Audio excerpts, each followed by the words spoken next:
Hello, I am the bicycling guitarist. The Empress Fiona saga does not begin as a hero's journey. It begins as observation. Before myth, there were cats. Before symbolism, there were lived hierarchies. Daily negotiations of space, posture, elevation, proximity, retreat, tolerance, enforcement, and return. The saga did not invent these dynamics. It documented them.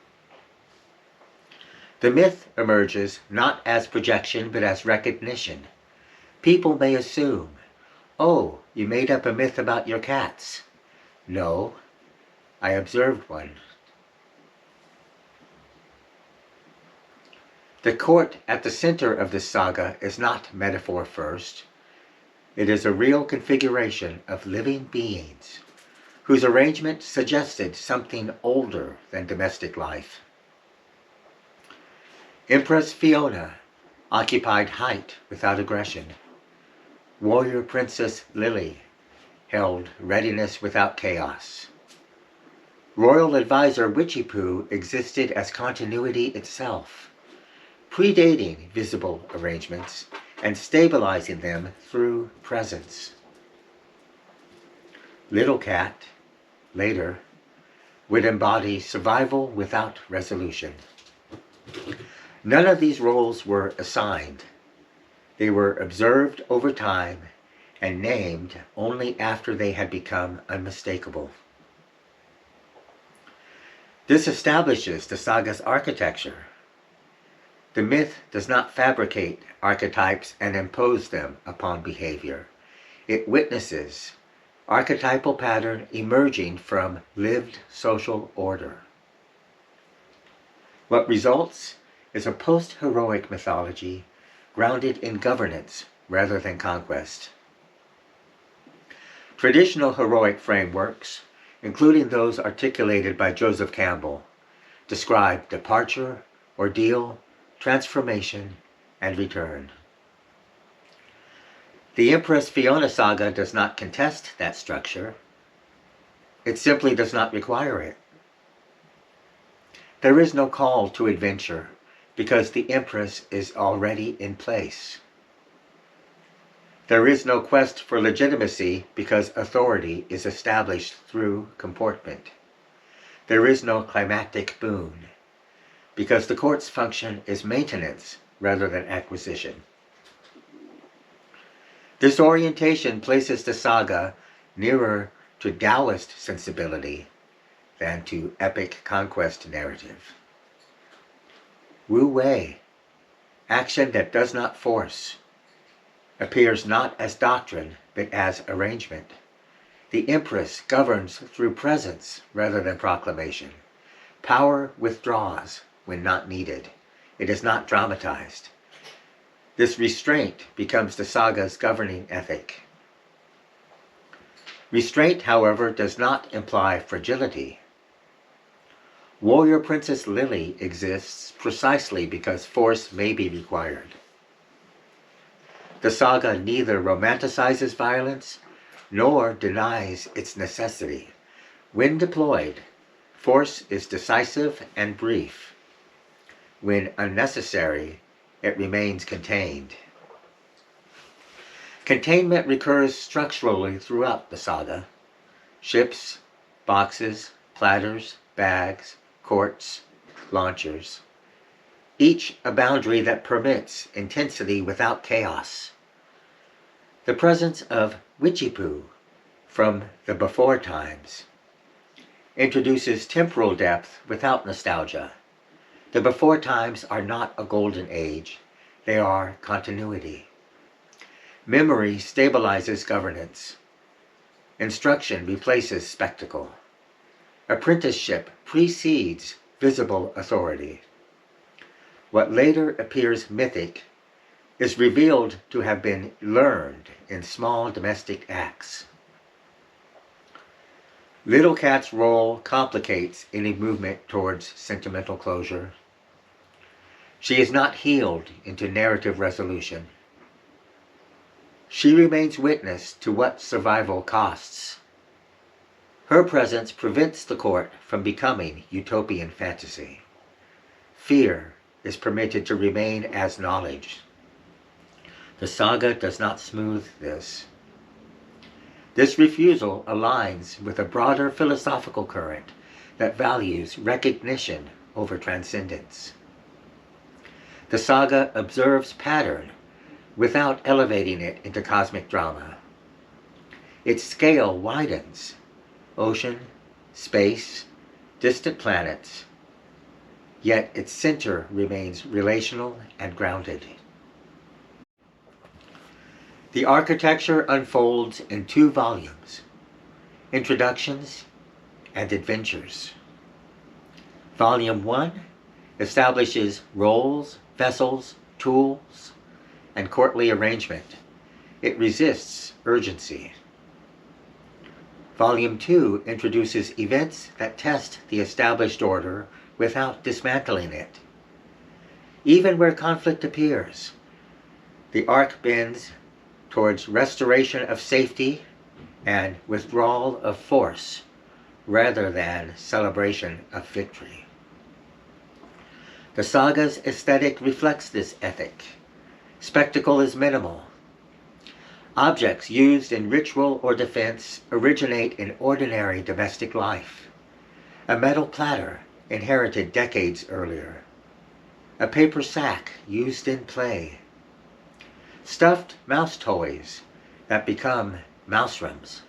The ordinary becomes mythic through context rather than transformation. Significance arises from placement and intention.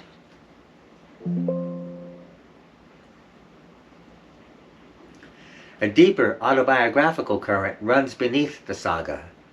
By decades of bicycle guitaring, continuity of one guitar, one bicycle, sustained through trauma and geography, form an embodied practice of containment in motion, presence under pressure, maintenance rather than replacement. These commitments inform the saga's refusal of spectacle and its emphasis on governance, aftermath, and sustained order. The Empress Fiona saga thus functions as documented myth. It observes social architecture and names it. It allows philosophical resonance without instruction. It acknowledges intensity without elevating it. It makes room for fear without curing it. It presents power as something that withdraws as readily as it acts. Across the saga, a different mythic question is posed. Not conquest, but sustenance. Not transformation, but structure. Ships hold. Courts hold. Boxes hold. Memory holds. Silence holds. The introduction must therefore resist inflation. The scale may extend to sea and space, yet the foundation remains a living room, a cat tree, a paper bag. Myth arises from attention rather than distance. What emerges is a portrait of authority without domination, force without spectacle, trauma without redemption, and continuity without nostalgia. It is not an epic of ascent. It is a chronicle of maintenance. The Empress Fiona saga stands as a counter-myth to conquest narratives. Maintenance is what we do.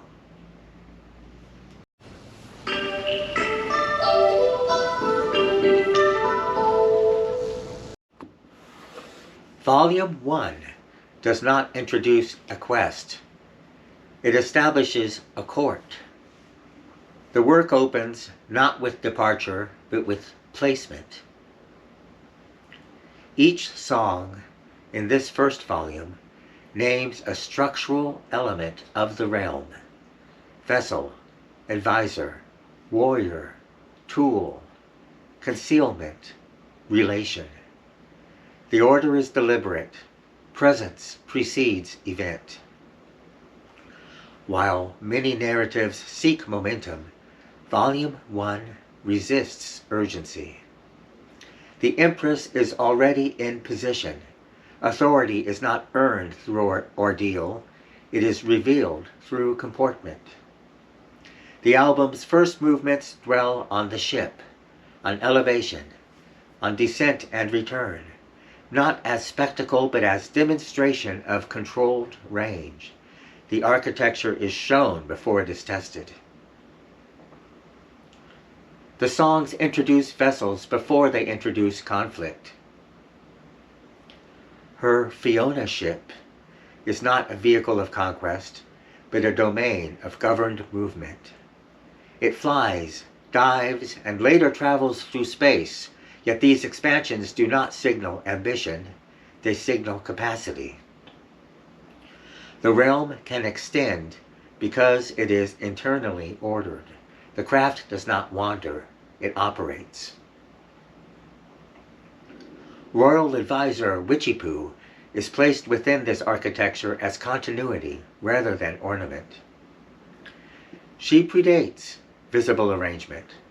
Her presence stabilizes the court without theatrics. Instruction replaces proclamation. The before times are acknowledged without nostalgia. Memory functions as infrastructure. Warrior Princess Lily is introduced without celebration of force. Her readiness is real, but it is contained. The mouse room exists as potential before it is ever deployed. Volume 1 therefore establishes that power in this realm is held in reserve. Capability does not seek expression, it waits.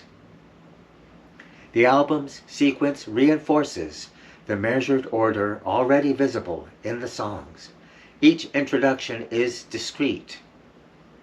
Empress, vessel, advisor, warrior, tool, court.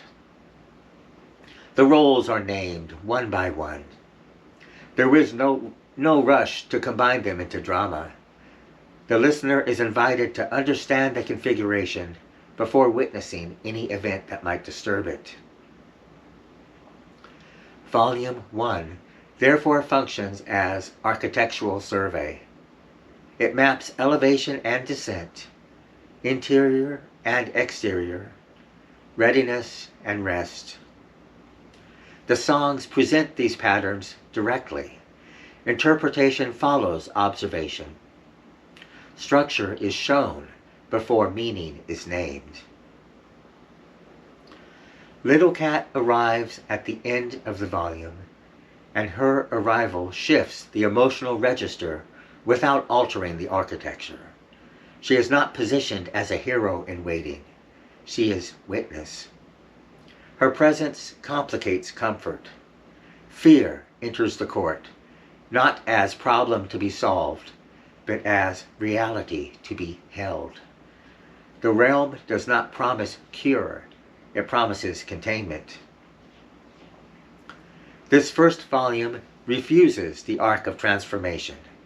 No one departs, no one conquers, no boon is carried back. Instead, Volume 1 establishes the terms under which anything further could occur. Governance is visible. Boundaries are drawn. Tools are named. Authority is observed in stillness. The result is an album of placement rather than motion. Each song functions as structural beam rather than narrative surge.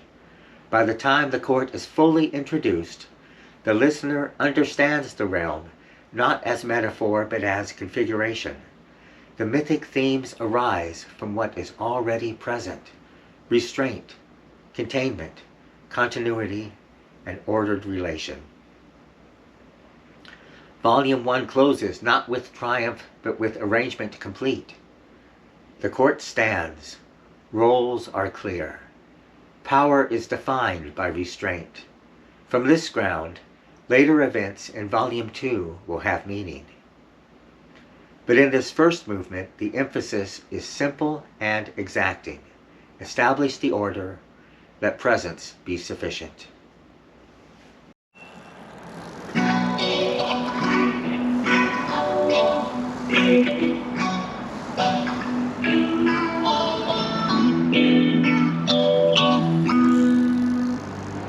Well, that man had his Batmobile.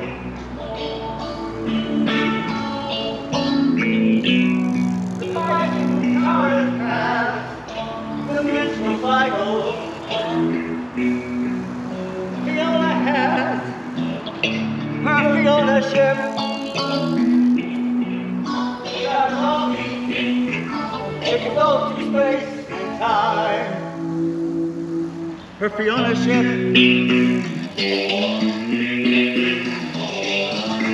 Her Fiona ship.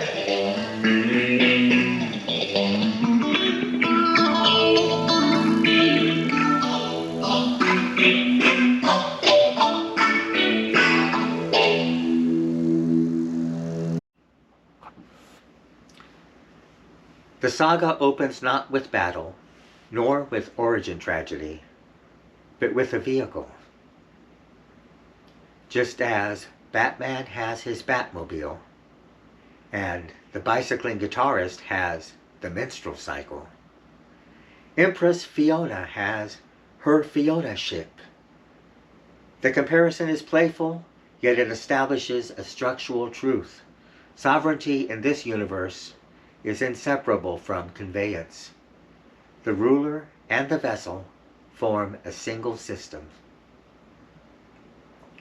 The song's humor extends further.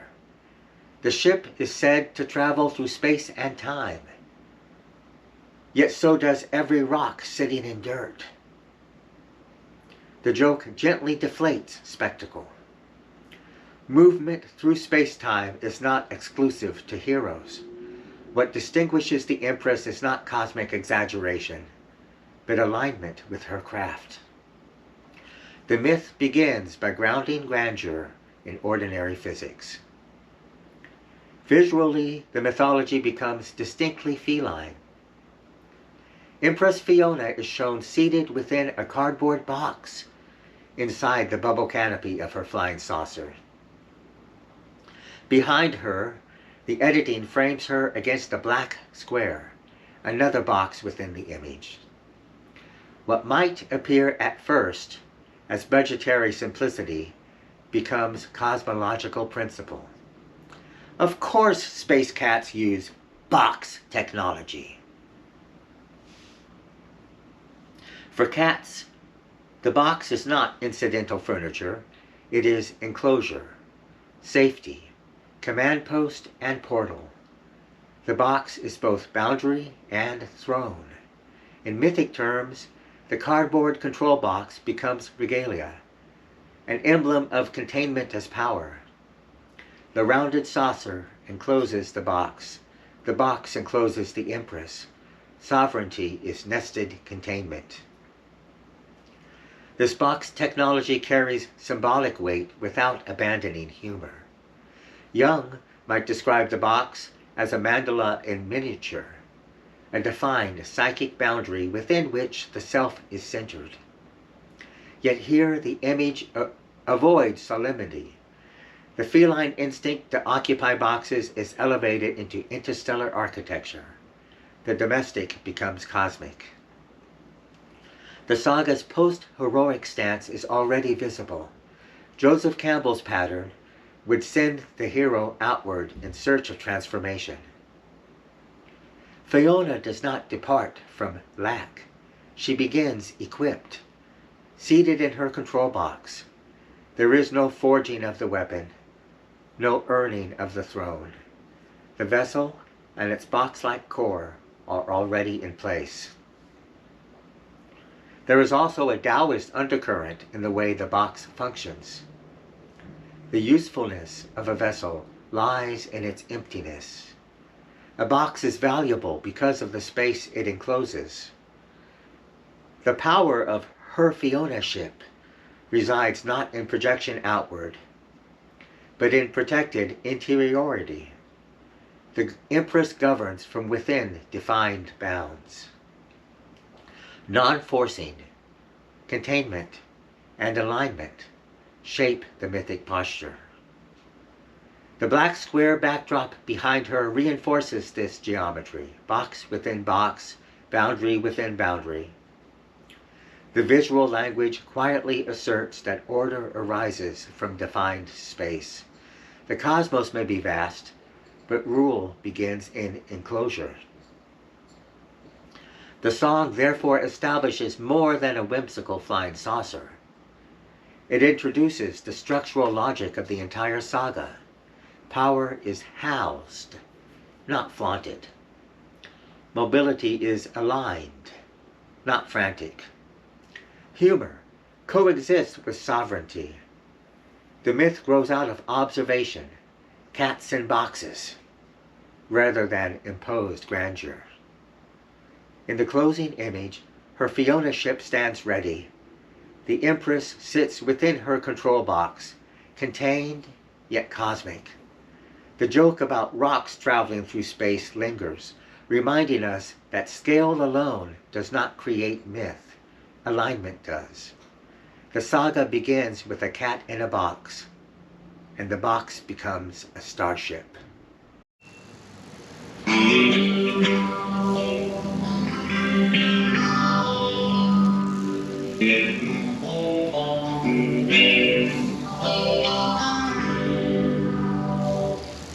Fiona, in her Fiona ship, Fiona, she can not only go through space and time, but water too.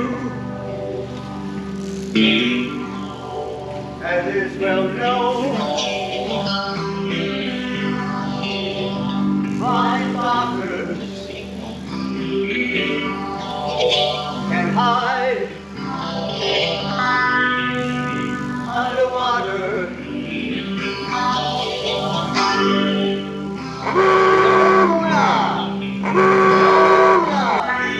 Dive, dive.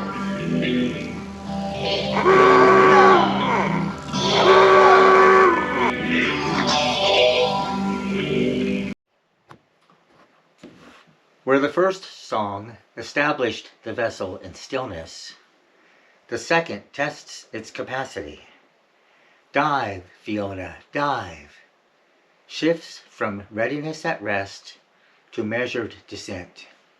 The movement is not frantic, it is procedural. The ship does not plunge in crisis, it lowers itself with intention, entering the ocean as though fulfilling an already understood design. The lyric, as is well known, flying saucers can hide underwater, introduces both humor and depth. On its surface, the line plays lightly with mid-century folklore, the cultural image of the flying saucer as something elusive, capable of disappearing beneath waves. Yet mythically, the statement carries weight. To hide underwater is to withdraw from visibility, to enter the unseen realm beneath the surface of perception. Across traditions, water has symbolized the unconscious, the strata of psyche that lie below articulated thought. In Jungian language, descent into water often marks encounter with submerged material, instinct, shadow, ancestral pattern. Here, however, the dive is neither accidental nor catastrophic. The Empress directs it. The vessel is built for it. The unconscious, if evoked, is navigable terrain rather than devouring abyss. The humor of the lyric softens what could otherwise become heavy symbolism. The song does not dramatize descent as psychological crisis. Instead, it normalizes it. A flying saucer that can hide underwater suggests sovereignty that includes invisibility. Authority need not always remain on display. It can withdraw without dissolving. This stance quietly resists the more familiar heroic pattern described by Joseph Campbell, in which descent into the depths precedes ordeal and transformation.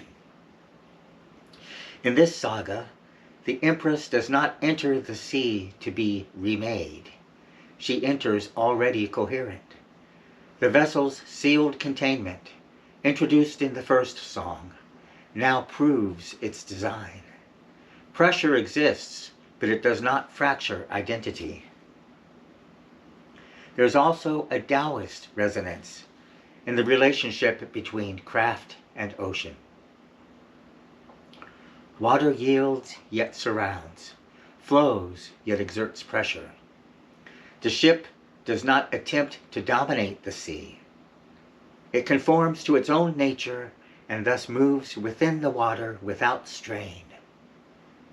Wu Wei here is not passivity, but non-forcing. The dive is fluid because the vessel is aligned with its purpose. Within Volume 1, this second song expands the mythic architecture established in Her Fiona ship. The first introduced sovereignty and containment. The second demonstrates that containment holds even below the surface. Governance in this saga includes the unseen. Authority extends downward without spectacle. Many myths cast underwater realms as dangerous underworlds. Here, depth is not terror, but jurisdiction. The Empress does not conquer the ocean, she navigates it. The lyric's playful certainty, as is well known, implies that such mobility is simply part of the world's logic. In the closing image, the ship moves steadily beneath the surface. Nothing collapses. Nothing erupts. The dive reveals not transformation, but range. The sovereign presence established in the first song now includes depth, concealment, and return. The saga descends without drama and remains whole.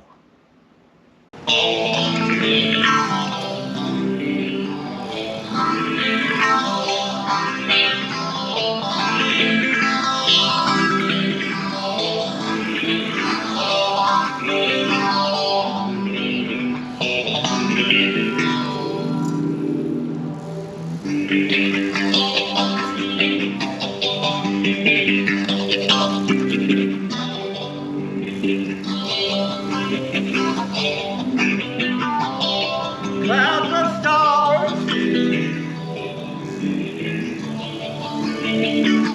like a landscape in space, narrow valleys and mountains,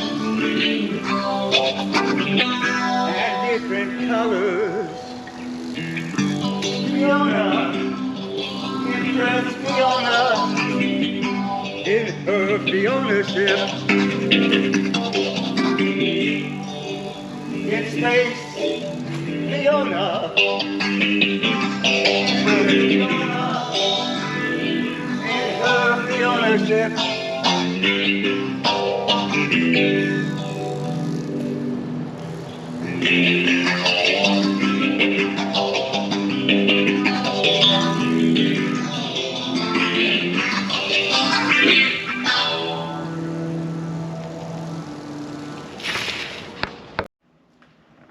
With the vessel established in stillness and tested in depth, the third song extends its range upward. Her Fiona ship in space completes the initial triad of domains: surface, sea, and sky. If the first song grounded sovereignty in containment, and the second demonstrated competence below the surface. This movement opens the field above, where scale replaces pressure and immersion. The lyric, clouds of stars like a landscape in space. There are valleys and mountains and different colors. Reframes the heavens not as abstraction, but as terrain. Space becomes topography. What might otherwise appear as empty distance is rendered textured and varied. The cosmos is not void, but landscape. In mythic imagination, ascent into the heavens often signals transcendence or divine encounter. Yet the song resists ecstatic revelation. The Empress does not ascend to become something new. She travels through space as she traveled through water, within a vessel already aligned to her nature. The sky is not a ladder toward apotheosis. It is another field of navigation. Jungian symbolism frequently treats the heavens as a domain of expanded consciousness, the archetypal field beyond personal depth. Here, that field is visible in contour, valleys, mountains, colors. The unconscious below and the cosmic above mirror one another as landscapes rather than abstractions. The sovereign moves through both without fragmentation. Joseph Campbell's pattern of ascent often culminates in acquisition, a boon wrested from celestial realms. This saga declines that arc. There is no theft of fire, no climatic enlightenment. The lyric's description of stellar terrain emphasizes observation rather than conquest. The Empress surveys. She does not seize. The flying saucer motif, playful in cultural memory, becomes architecturally coherent in this context. A craft built to traverse domains now reveals the full logic of its design. Whether descending beneath oceans or crossing star valleys, the vessel remains rounded, enclosed, intact. Containment frames infinity without dissolving into it. There is a Taoist resonance in the portrayal of immensity. The great does not contend. Space does not resist, it simply extends. The ship moves among stellar formations without asserting dominance. Its passage is measured, unforced. Movement aligns with nature rather than struggling against it. Structurally, this third song completes the foundational architecture of Volume 1. Sovereignty has now been shown in 3 environments, at rest, below, and above. The mythic posture is consistent across scale. Authority is not amplified by altitude, it is steady. The absence of danger remains deliberate. Many space narratives depend on peril to generate meaning. Here, meaning derives from range and perception. The lyric's landscape imagery grounds cosmic scale and familiarity, transforming distant stars into something traversable, almost intimate. In the closing image, her Fiona ship moves across a terrain of light. Valleys and mountains of stars surround it, yet the posture remains calm. The sovereign presence established in the first song now includes the cosmos without strain. The opening triad concludes not with climax, but with horizon.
Witchy poo is from the before times, before Fiona and Lily, way before Little Cat, from the before times.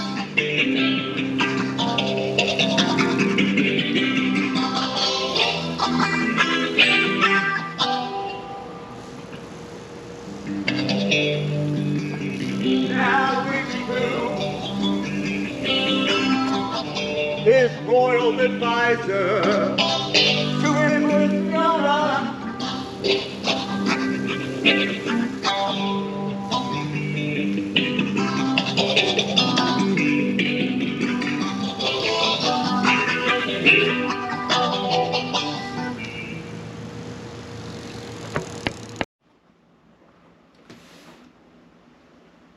With the Empress and her vessel established across surface, sea, and sky, the fourth song introduces a different axis of depth. Witchy Poo is from the before times, does not expand jurisdiction outward or upward. It extends the saga backward. After 3 songs of spatial range, the narrative turns towards temporal foundation. The phrase before times is intentionally spare. It suggests an era preceding the visible architecture of the court, before the ships, before the formal naming of rule. Witchy Poo is not introduced as challenger or subordinate. She belongs to a stratum of existence that predates the present arrangement. The court did not arise from emptiness. In mythic traditions, figures who originate from an earlier age often embody continuity rather than conquest. They stand as carriers of memory. In Jungian vocabulary, such a presence may resemble the wise old woman archetype, not as fortune teller or spectacle, but as stabilizing intelligence that has witnessed cycles unfold. The song maintains restraint. Witchy Poo's authority is ambient rather than theatrical. This temporal grounding reframes sovereignty. If the Empress begins equipped, she does so within a world already shaped by someone older. Power here is not seized in isolation. It matures within continuity. The before times are not a golden age reclaimed, nor a chaos conquered. They are the layer beneath the visible present. Later in the volume, particularly in Secrets of the Bag, Witchy Poo's role becomes more explicit. She is shown instructing the royal sisters when they were still kittens.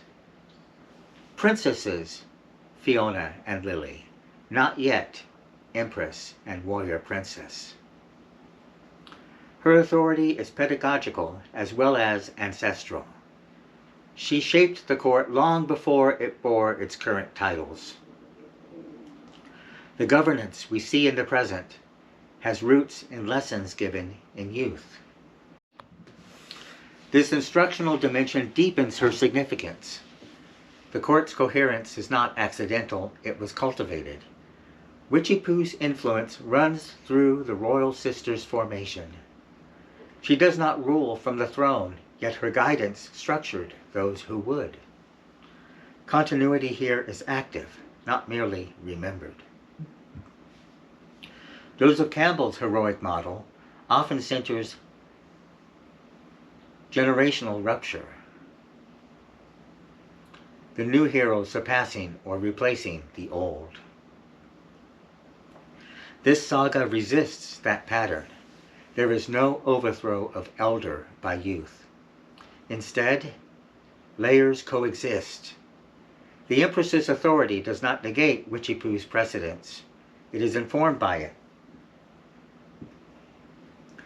There is also a Taoist inflection in the way antiquity functions. The ancient root nourishes the visible branch.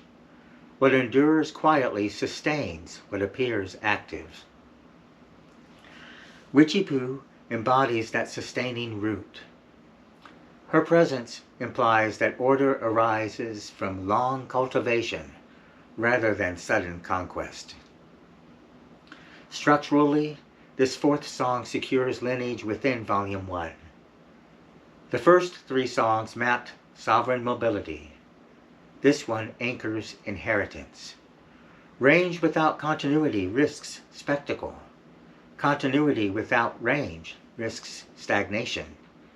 The saga balances both through the figure who remembers and instructs. In the closing impression, Witchy-Poo stands not as relic but as foundation. The before times are embodied in her continued presence and in the training she provided to the royal sisters. The myth acquires weight because it rests upon instruction as well as authority. Sovereignty here is not spontaneous, it is shaped.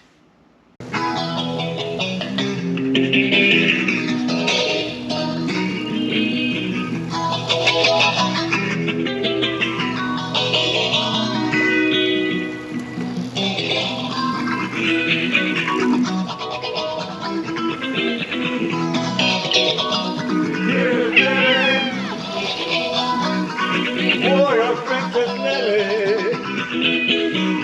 She is the sister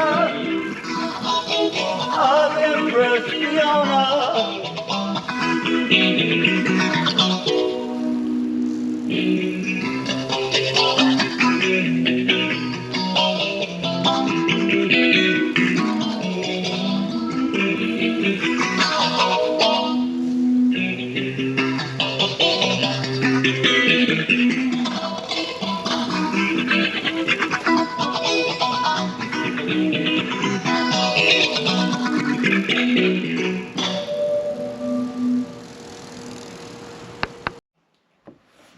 With the Empress established in sovereignty, and Witchy-Poo anchoring temporal depth, Warrior Princess Lily introduces the second pole of active rule.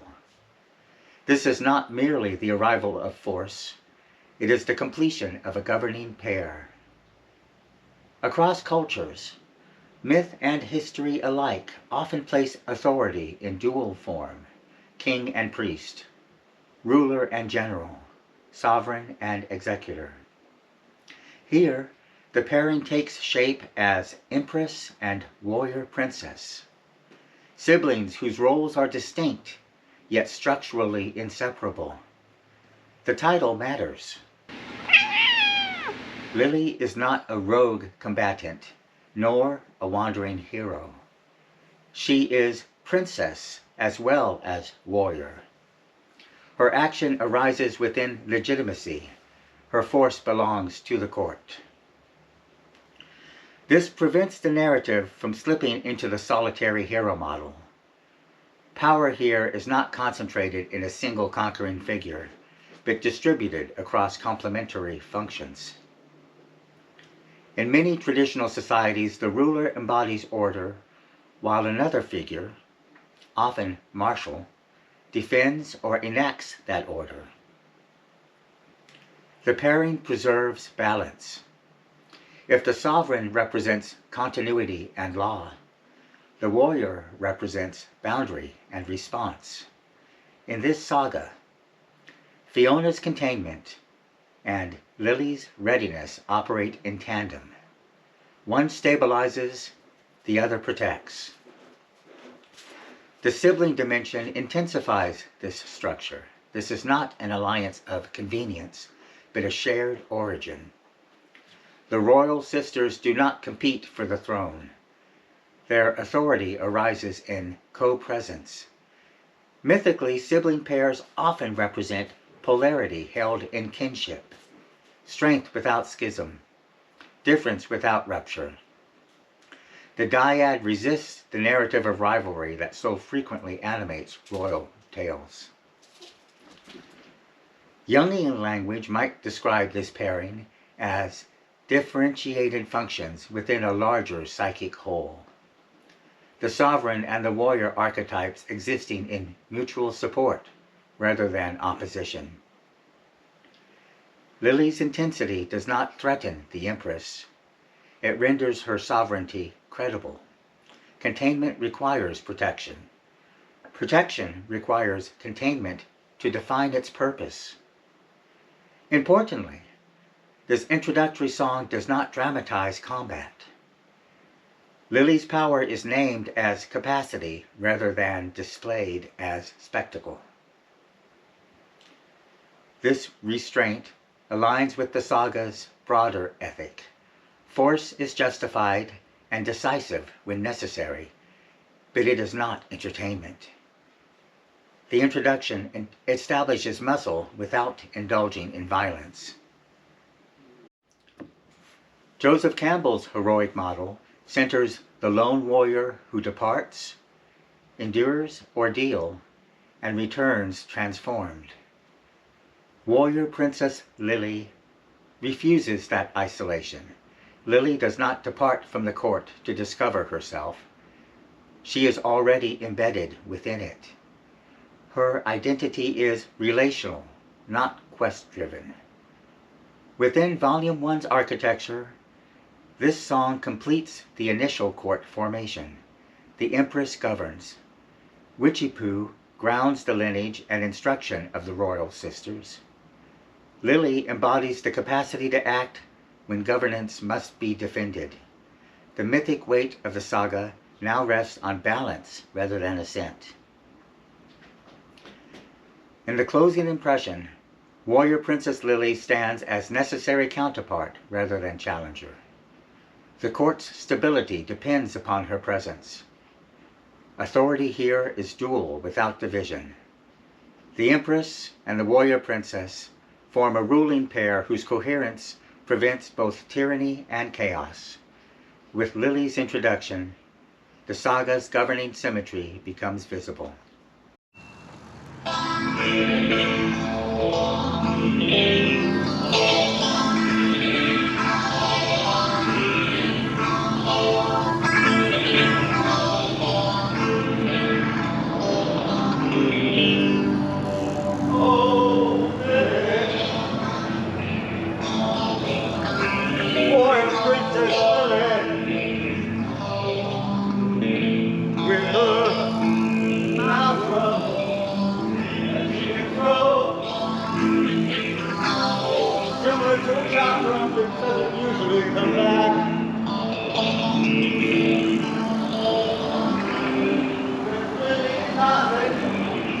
Quite whack.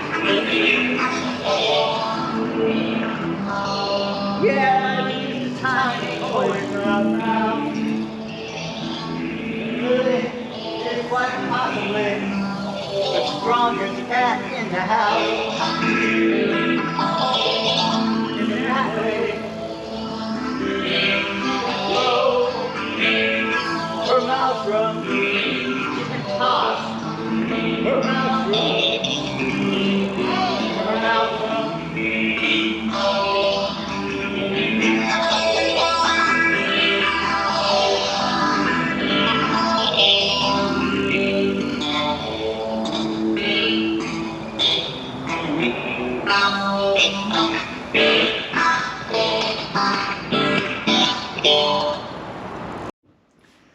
With Warrior Princess Lily introduced as the active counterpart to the Empress, Lily's mouse drum narrows its focus from person to instrument. The saga now names the specific means by which force will be exercised. If the previous song established Lily as capacity, this one identifies her decisive tool. In the video imagery, the maelstrom does not appear from nowhere.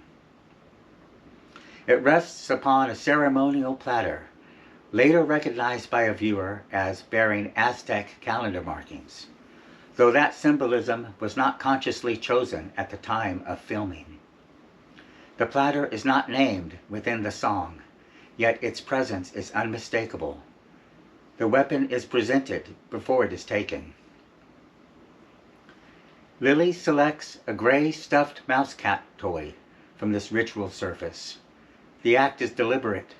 The maelstrom is chosen, not improvised. Even before it is thrown, it is framed within ceremony. Force here emerges from structure rather than impulse. After selection comes motion. The video shows Lily tossing the maelstrom. It is a throwing weapon. The lyrics make the lineage explicit.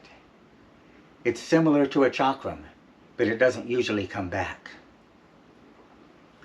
The reference evokes Xena, the warrior princess, and her returning blade. Yet the distinction is crucial. The maelstrom does not reliably return. This difference reshapes the mythic logic. A chakram that returns implies cyclical mastery, violence projected outward and then reclaimed. The maelstrom's trajectory is more final. Once released, it travels forward. It does not orbit back to the thrower. The line carries quiet gravity. Force, once deployed, alters the field. Across mythic traditions, the warrior's weapon often carries symbolic permanence. Arrows do not return. Spears do not circle back. The maelstrom aligns more closely with these older patterns than with the stylized spectacle of a magically returning blade. Its humor, being a stuffed mouse, does not erase consequence. The tension between toy and weapon deepens here. The maelstrom remains visibly soft, domestic, feline, yet once thrown it becomes vector. The ceremonial platter, the ancient calendar markings, the selection, and finally the toss create a sequence. Presentation, choice, release. Violence is not spontaneous. It is staged within ritual order.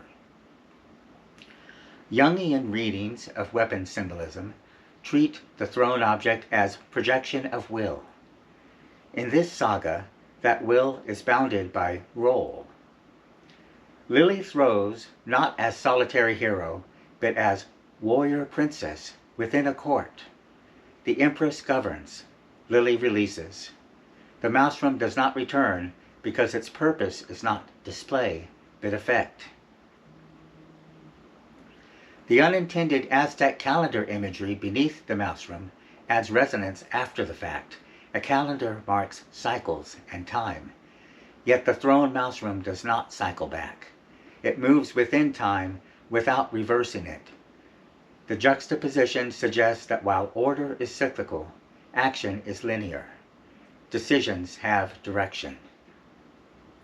Within Volume 1's architecture, Lily's maelstrom completes the articulation of force in the court. We now understand not only who acts and with what instrument, but how that instrument behaves. The warrior princess does not rely on spectacle. She selects, she throws, and she accepts that it may not return. The saga affirms that force exists, is structured, and carries consequence.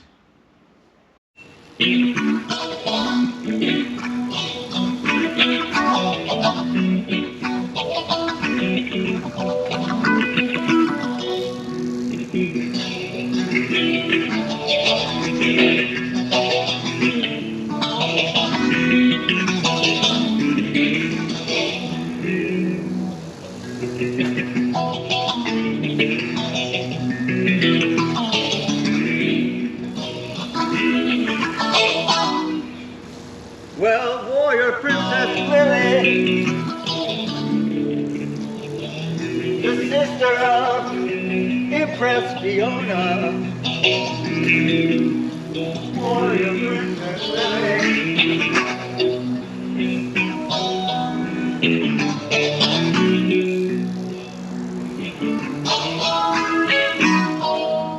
And here is her royal advisor, Queen Witchy Pooh. Empress Fiona is not alone.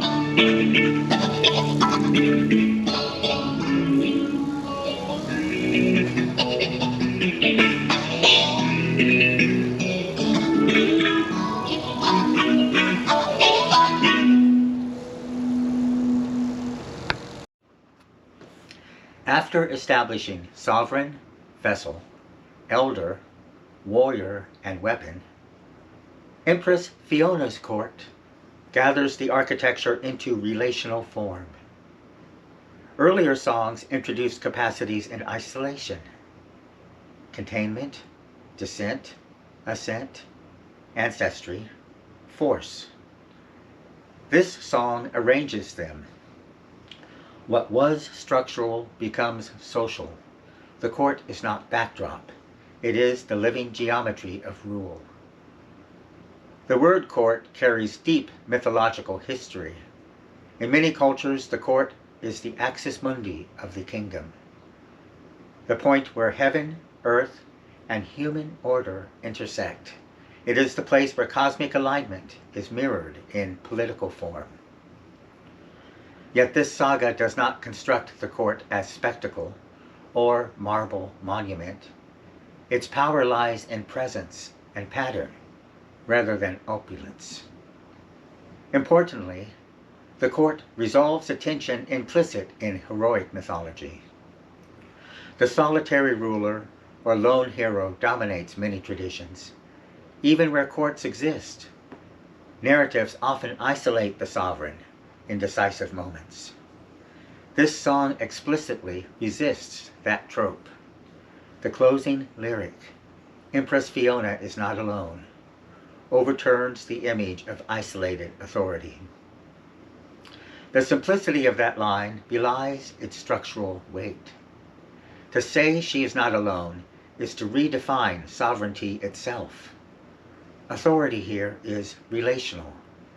The Empress does not float above her companions, she stands among them. Her power is stabilized through proximity to the warrior princess and the royal advisor. Across mythic systems, ruling pairs or triads frequently organize stable societies. Ancient kings were often paired with priestly figures who mediated sacred continuity. Military commanders stood beside monarchs as executors of will. In this court, those functions are distributed between empress, warrior princess, and royal advisor. The architecture echoes these enduring patterns without imitating any one culture directly.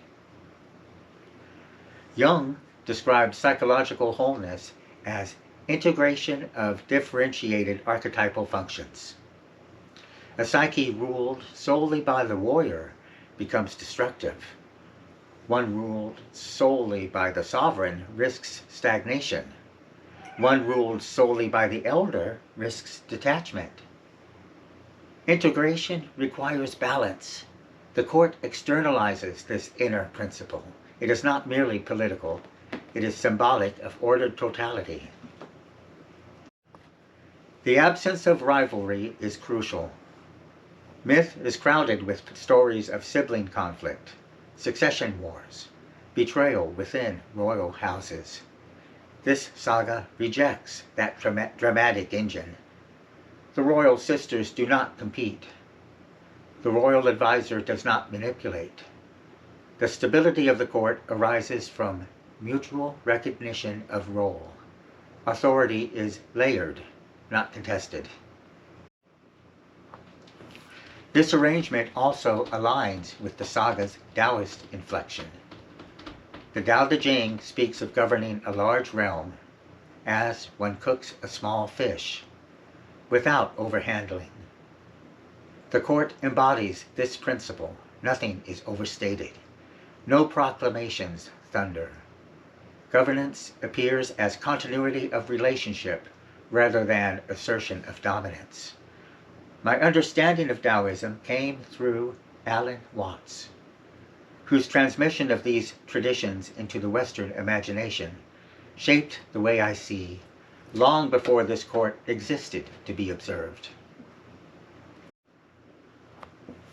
Even spatially, the court serves as containment for power.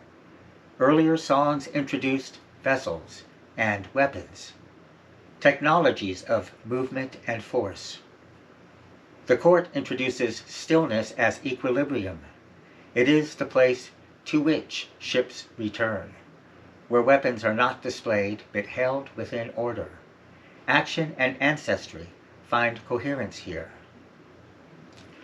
The lyric, Empress Fiona is not alone, also prepares the emotional architecture of the epic. Isolation breeds mythic tragedy. Community enables endurance. Later songs will test the court. Threats will arise. Force will be deployed. The reassurance that the Empress stands within relationship gives those later events moral context. Thematically, the court resolves the volume's introductory arc. The saga began with a cat in a box becoming a sovereign in a vessel. It now reveals that sovereignty is sustained by others who share the frame. The Empress's identity is inseparable from the court that surrounds her. In the closing impression, the court stands as constellation rather than throne room. Each figure occupies defined orbit without collision. The line lingers. She is not alone. The myth's architecture rests not on conquest, but on companionship structured into governance. Volume 1's center of gravity is now visible. A balanced court capable of withstanding what comes next.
Turkey for herself.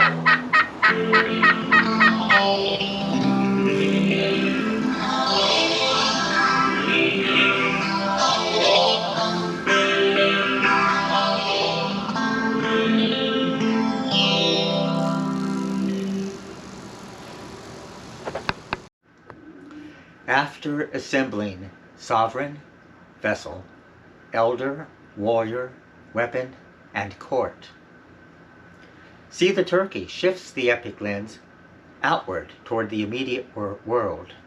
A flock of wild turkeys passes just outside the screen door. The setting is domestic, grounded, almost mundane. Yet what unfolds in the video reveals that even the ordinary can activate the court's architecture. The Empress stands at the screen door, observing the turkeys as they walk past. She is not hunting. She is not commanding. She is watching. The posture echoes the song title's imperative, see. Governance here begins with perception rather than reaction. The outside world moves. The sovereign attends. Then the structure of the ruling pair activates. Warrior Princess Lily rushes forward. Her movement is quick and decisive. She appears to direct the Empress away from the door towards the safety of the bed. The choreography unmistakably resembles the protective reflex of a Secret Service agent shielding a head of state, interposing body between leader and potential threat. The Empress does not resist. She yields to the structure already established in earlier songs. Protection is procedural, not dramatic.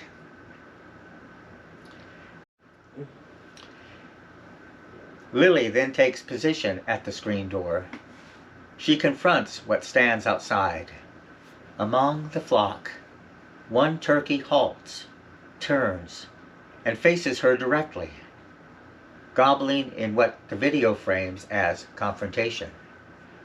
The moment is tense, yet restrained. No weapon is deployed, no attack occurs. Instead, there is standoff, boundary meeting boundary. The Empress continues watching from the safety of the bed, peeking through a corner of the living room window. This detail matters. She is not oblivious. She remains aware, but the warrior princess holds the line. The relational geometry of the court is enacted physically. Sovereign protected, warrior interposed, elder absent but implied in the continuity of order. Mythically, birds often symbolize omens or messengers, but here the turkey is not inflated into prophecy. It remains itself, earthbound, vocal, territorial.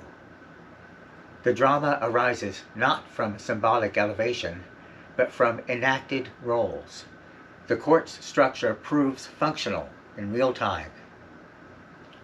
The moment of humor sharpens the scene's edge. The single turkey that turns to face Lily is overlaid, briefly, with the head and face of Donald Trump. The gesture is satirical, pointed, and isolated within the saga. It does not escalate into violence or rhetoric. It remains visual commentary, an instance of contemporary intrusion into mythic space. The turkey gobbles. Lily stands firm. The episode becomes symbolic confrontation without physical harm. This insertion is notable precisely because it is rare. Nowhere else in the epic does contemporary political imagery surface. The court absorbs the moment without distortion. Lily does not attack. She maintains boundary. The Empress is protected. The situation de-escalates. The mythic architecture proves resilient even when satire enters the frame. Thematically, See the Turkey becomes a study in vigilance and restraint. The presence of potential threat does not produce chaos. Roles activate smoothly. The Empress yields to protection without loss of dignity. The warrior princess assumes risk without spectacle. The encounter ends without escalation. Within Volume 1's progression, this song demonstrates that the court is not merely ceremonial. It functions. The architecture introduced in earlier songs, sovereign, warrior, relational balance, now operates in lived space. Even a flock of turkeys becomes an arena in which mythic order is quietly enacted. In the closing impression, the turkey departs as it arrived. The court remains intact. The Empress is not alone. The warrior princess has stood her ground. What could have become confrontation remains contained. The saga affirms that governance is not abstract. It is lived. embodied and alert, even at the screen door.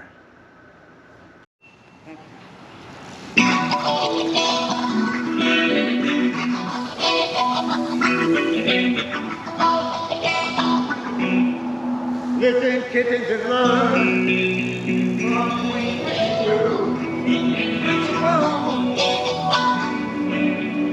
will instruct you in the secret of the bag.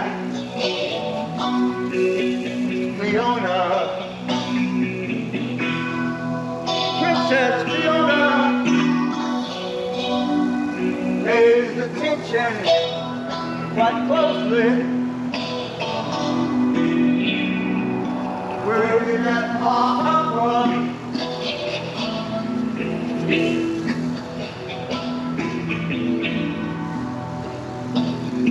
It's not an ordinary bag, because you notice there's a paw sticking out.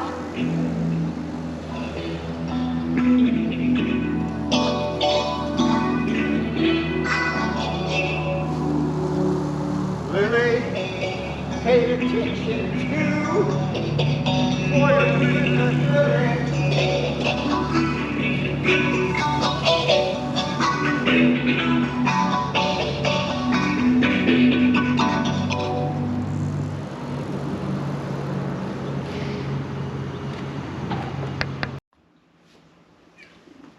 After mapping sovereign authority, protective force, and courtly balance, Secrets of the Bag turns inward towards instruction.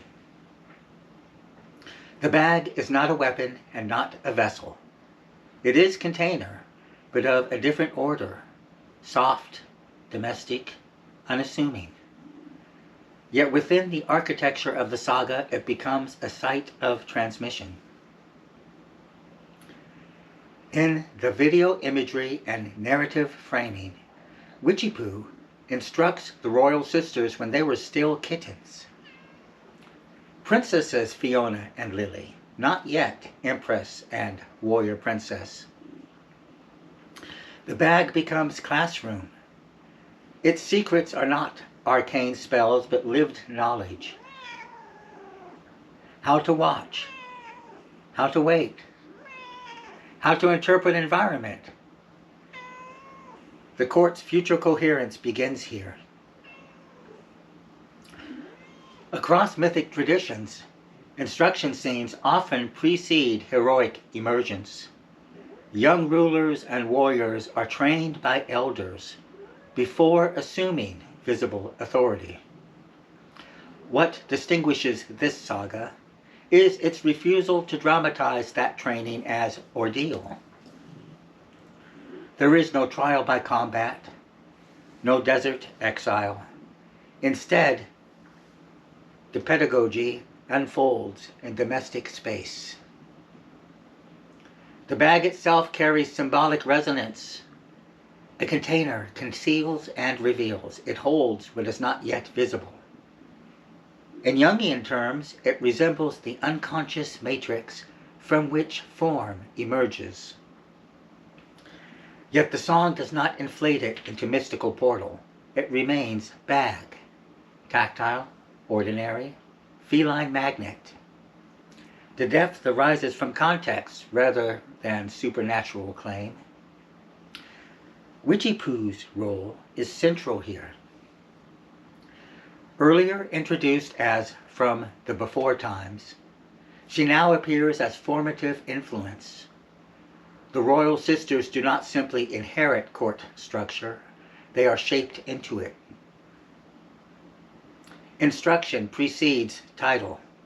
Governance in this universe is cultivated rather than seized. The bag scene also reinforces the saga's ethics of containment. Learning occurs within boundary. The kittens explore, but within defined space. Curiosity is encouraged without chaos. The elder guides without dominating. This relational geometry will later define how the court responds to threat. Mythically, containers often symbolize womb, treasury, or sacred archive. The bag shares these resonances in understated form. It holds potential. The secrets are not explosive revelations, they are slow recognitions. Knowledge is not bestowed in spectacle. It is absorbed through proximity and repetition. Joseph Campbell's model would often propel the young hero outward from mentor towards solitary trial. Secrets of the Bag interrupts that trajectory. The sisters' development remains embedded in relationship, even their future differentiation, sovereign and warrior, rests upon shared early formation. There is also an element of feline truth here. Cats investigate bags instinctively. The saga does not impose meaning from outside. It observes behavior and elevates it into mythic structure. The domestic becomes pedagogical. The ordinary becomes formative. Within Volume 1's progression, this song deepens temporal layering. We now see not only that Witchy-Poo predates the court, but that she actively shaped its future leaders. The architecture of sovereignty and protection rests on early instruction, hidden within playful exploration. In the closing impression, the bag remains what it is: paper, fold, enclosure. Yet through it, the royal sisters learn. The secrets are not secrets of magic, but of formation. The saga affirms that courts are not born fully formed. They are taught into being, quietly, long before titles are spoken. You're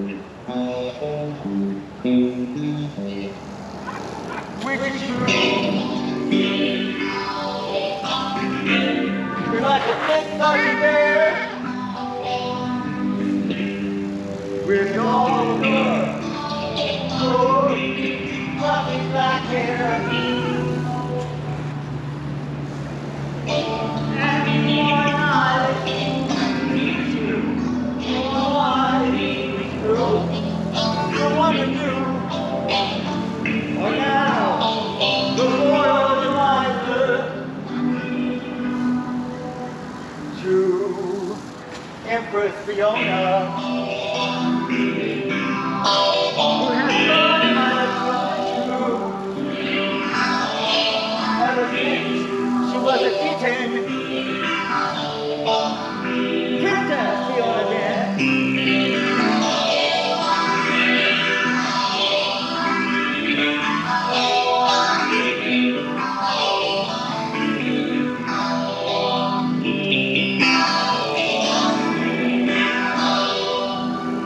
But when she grew royal advisor, she keeps on rocking through the years.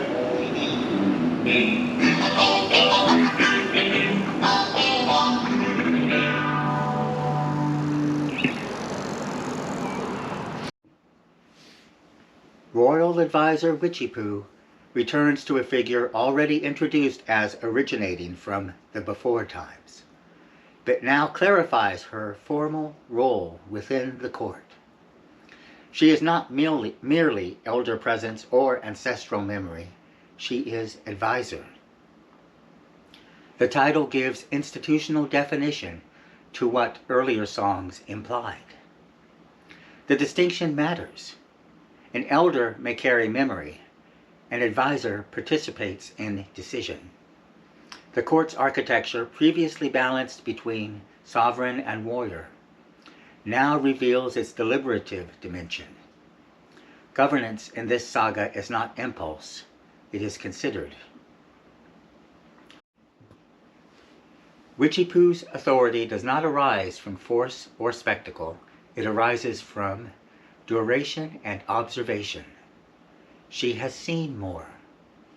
She has instructed the royal sisters since kittenhood. Her counsel is therefore rooted in continuity. The present moment is never detached from its precedent. In mythic traditions, advisory figures often carry ambiguous power: prophets, seers, oracles whose knowledge stands slightly apart from temporal authority. This song resists that mystification. Witchy-Poo is not framed as a cult manipulator. Her guidance is practical, steady, grounded in lived experience rather than revelation. Across cultures, courts frequently pair sovereign with counselor, king and vizier, monarch and priest, emperor and scholar. The advisor functions as stabilizer, preventing the excesses of untempered rule or unchecked force. Within this saga, Witchy-Poo embodies that stabilizing intelligence. She does not dominate the Empress, she refines her. Jungian archetypal language might describe her as wise old woman. Yet even that term risks inflation.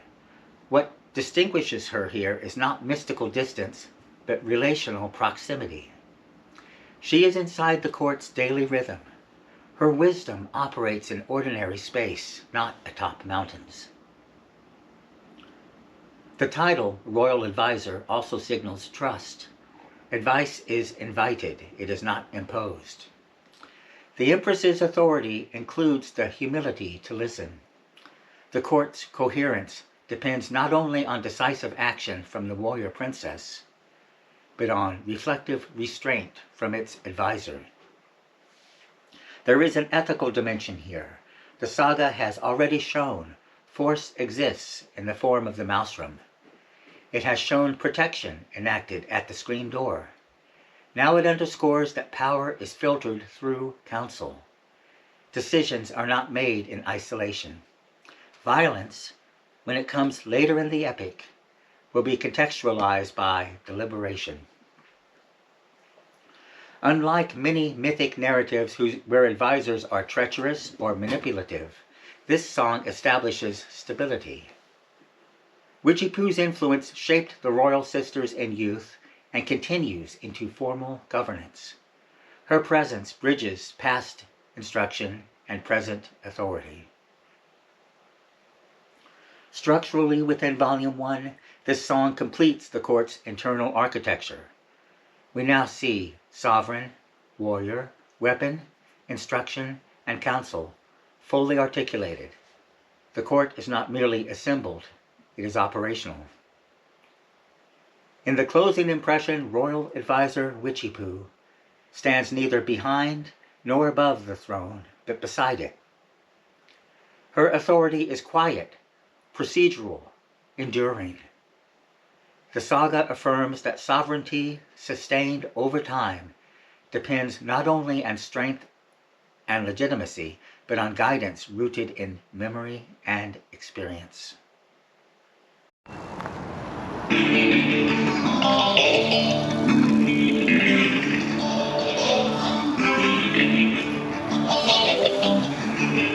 hidey box, where the cat goes.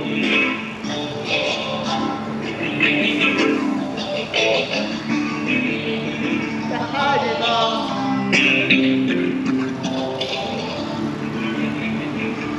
Fiona and Lily, back to the kitchen. They got these blocks. It's customized some. They started from the inside. The house was built behind. Had to reinforce it with lots of tape. It could hold the growing weight. When they're on top of the box, they don't do it anymore because they are much bigger now. But they feel like they're hiding box. The Empress uses it as her thinking spot. Even Lily stores her mouse from there sometimes.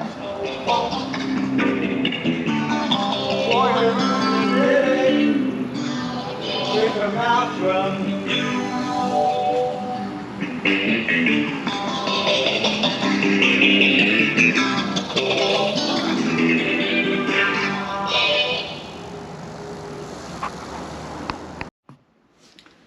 The lowercase title remains essential. Heidi Box is intimate, domestic, uninflated. Yet the video imagery gives the motif far more architectural weight than first appears. This is not a generic refuge. It is a structure historically used by Fiona and Lily since kittenhood. Royal Advisor Witchy-Poo does not enter it. The Heidi Box belongs to the Royal Sisters. In the opening visual sequence, Empress Fiona is inside the Heidi Box looking outward towards the viewer. The perspective matters. We see the sovereign framed by enclosure. The box does not diminish her authority. It defines a boundary around it. The Empress is not exposed to the entire room. She chooses her aperture. Warrior Princess Lily walks up to where Fiona is enclosed. There is no tension to the approach. The scene communicates familiarity with the structure. Protection here does not mean extraction. The warrior does not remove the Empress from refuge. She acknowledges it. In another verse, the composition repeats. Empress Fiona remains within the Heidi Box, and Royal Advisor Witchy-Poo approaches from outside. This repetition is significant. The elder does not use the box herself, but she respects its function for the younger sovereign. The court's hierarchy recognizes personal boundary. Later in the song, the imagery shifts. Warrior Princess Lily is now inside the Heidi Box, looking outward as Fiona did earlier, but the posture is different. By her paw rests a maelstrom. The refuge has become fortified. This moment deepens the saga's logic of containment. For Fiona, the box expresses regulation and watchfulness. For Lily, it becomes tactical enclosure. The warrior inside the box does not signify fear. It signals readiness within boundary. Even retreat is prepared.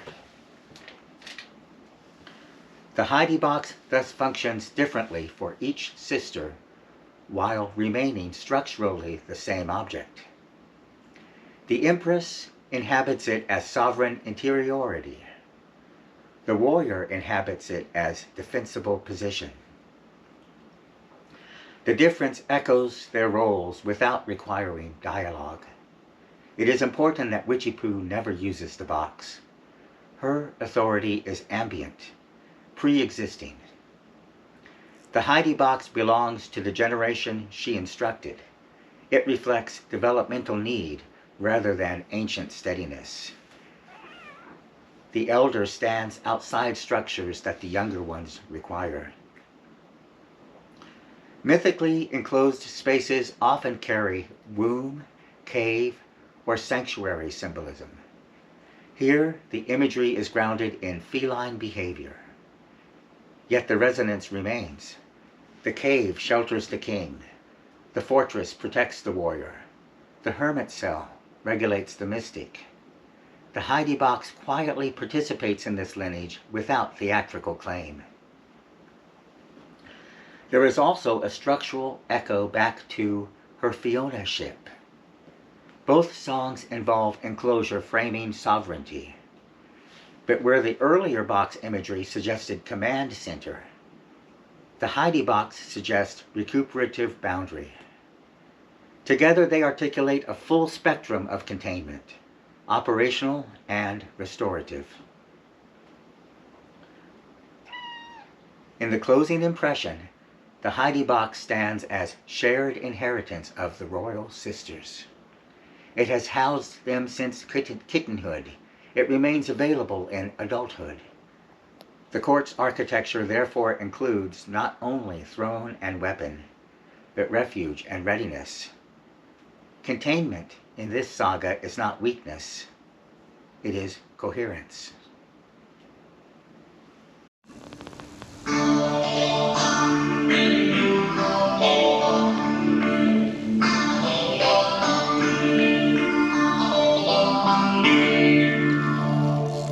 Little cat is the long lost sister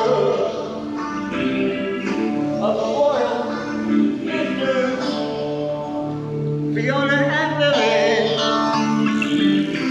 Through the great saga, the later time,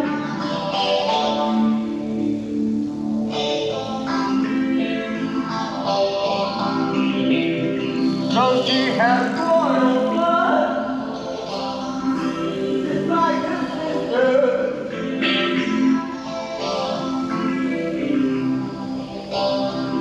But she grew up in a wild place.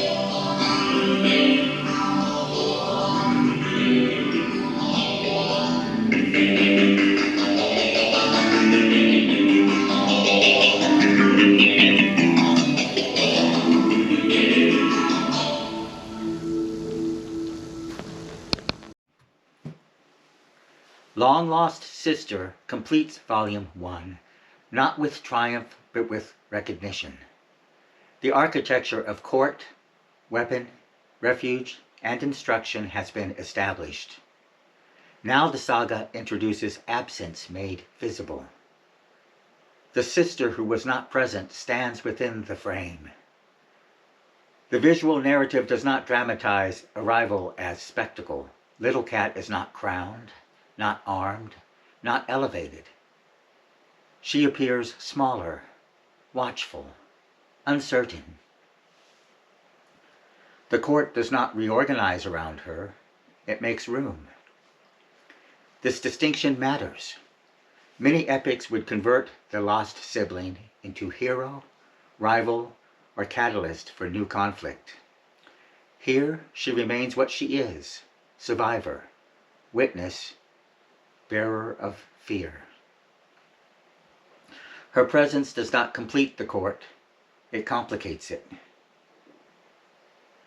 The earlier songs constructed stability through containment and mutual role recognition. Long Lost Sister introduces unresolved tension into that stability. The Empress governs. The warrior protects. The advisor counsels. Little Cat watches. Her fear is not pathology, it is knowledge. It carries the imprint of what survival has required. The court does not correct it, it does not narrate redemption, it does not offer cure. It absorbs her presence without demanding transformation. This refusal of healing arc is crucial to the saga's ethic.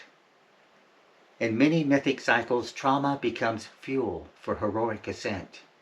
Here it remains trauma. It shapes posture and gaze. The relational geometry shifts subtly. The Empress does not relinquish rule. The warrior does not soften her vigilance. The advisor does not intervene to resolve tension. Instead, each maintains role while accommodating the new presence. The court stretches without breaking. Mythically, lost siblings often represent divided aspects of the psyche. Yet this song resists tidy integration. Little Cat is not absorbed into symbolic wholeness. She remains distinct. Her unresolvedness is the point. There is quiet courage in allowing her to exist without narrative repair. The saga refuses spectacle. It refuses the redemptive machine. Governance continues. Protection remains. Counsel persists. Fear coexists. Within Volume 1's architecture, this final song introduces the cost dimension. Sovereignty, force, and wisdom operate within a world where survival leaves marks. The court is not pristine. It carries aftermath. In the closing impression, the long-lost sister stands inside the court, yet apart from its titles. She is not royal in function. She is family in fact. The saga ends its introductory volume not with conquest, but with containment of what cannot be solved.